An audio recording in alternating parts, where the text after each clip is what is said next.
Hello guys welcome to my channel. Market भलिया मसाला sweet corn कहार न खाया इच्छा कहले हेले आज आमको मसाला स्वीट कॉर्न खाया मार्केट जाक दरकार नहीं। आज आम घरे बनैबा मसाला स्वीट कॉर्न सेटा पुणी 2 मिनिट भितर। मसाला स्वीट कॉर्न बनाया मु प्रथमे किछि मक्का को प्रेशर कुकर रे हुइसिल आसिया पर्यंत छाड़ दूची। आपण चाहिले रेडीमेड पैकेट आसी मक्कार सेटा यूज करि परिबे। ताको 5-10 मिनट बॉयल करेंगे।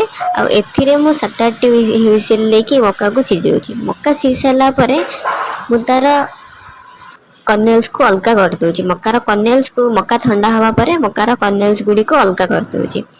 तापरे मसाला स्वीट कॉर्न करिया पे तार 4-5 इंग्रेडिएंट्स है जोड़ा कि बीट लूण लूण लंका गुंड गोलमरीच गुंड आउ किछि बटर। मु प्रथमे गैस रे पैन टी को बसाऊँ। पैन टा गरम हो सारा पर मुझे Amul butter 1 tablespoon add करुँची। बटर टी गरम हो सारा पर मु रखि गोटा गोटा कर्नेल्स को मकार कर्नेल्स को से गरम हो बटर रे ऐड करुँची। किछ समय सते करिया परे मु गोलमरीच गुंड आउ किछि लंका गुंड को किछ समय मिक्स करुँची। आपण चाहिए रेडीमेड गोलमरीच गुंड मत नहीं पारे। मु गोटा गोलमरीच गुंड रू निज हाथ में पाउडर करी।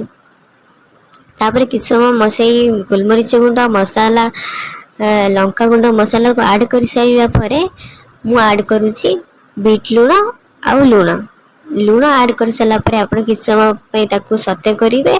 आउे गैस रा फ्लेम टाक ऑफ करिकी आप ऐड करेंगे गोटे स्पून ना हाफ स्पून आपण टेस्ट अनुसार लेंबू रस।